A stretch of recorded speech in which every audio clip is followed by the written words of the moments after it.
Hello friends, इस channel को subscribe जरूर करें। सब्सक्राइब करने के लिए जहां लाल कलर से सब्सक्राइब लिखा है उस पर क्लिक करके उसे वाइट कर दीजिए। साथ ही इस बेल आइकन पर भी क्लिक कीजिए। इस चैनल में आपको किसी भी तरह की बीमारी को कम करने या ठीक करने के उसके आसान और घरेलू टिप्स बताए जाते हैं। भारतीय त्योहारों के बारे में पूजन विधि व शुभ मुहूर्त बताए जाते हैं। साथ ही यंग और टीनेजर के खुश रहने के लिए कुछ फनी वीडियो भी डाले जाते हैं। हेलो फ्रेंड्स, मैं परी एक बार फिर हाजिर हूँ आप सभी के सामने एक नए वीडियो और एक नई जानकारी के साथ। फ्रेंड्स, आज हम बात करने वाले हैं संतान सप्तमी व्रत के बारे में। इस व्रत को करने से मिलती है मनचाही संतान और होती है उन्नति। आइए जानते हैं संतान सप्तमी व्रत का महत्व और विधि।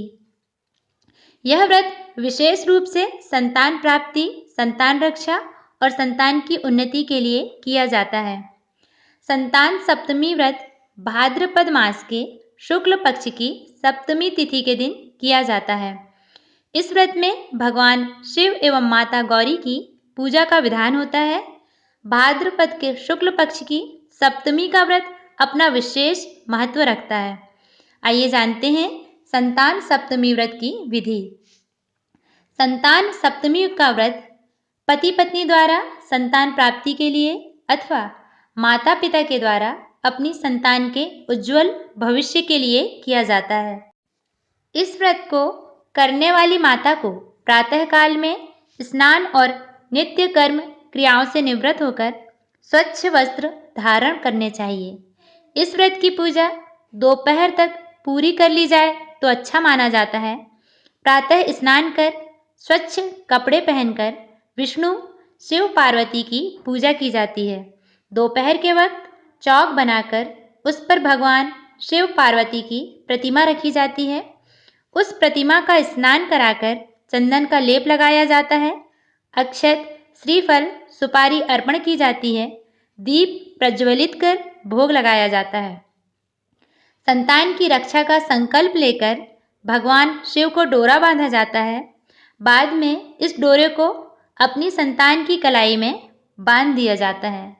इस दिन भोग में खीर पूरी का प्रसाद चढ़ाया जाता है।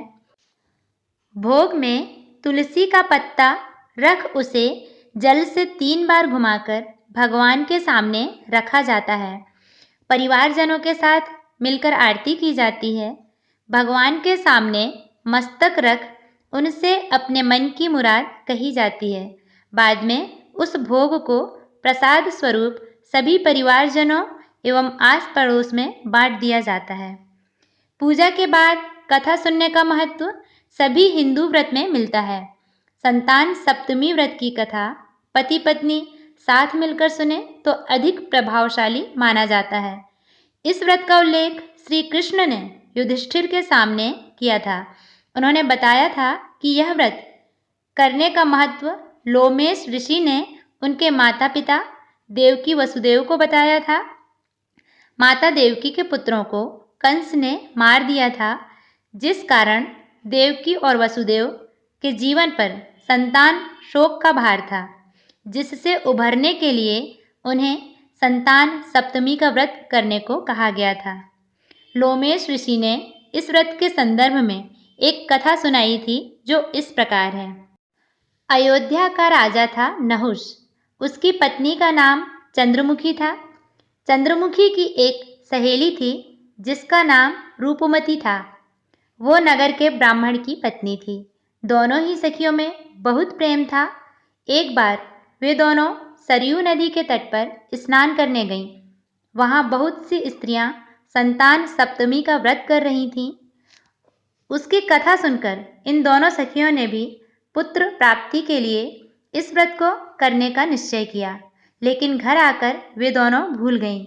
कुछ समय बाद दोनों की मृत्यु हो गई और दोनों ने पशु योनि में जन्म लिया।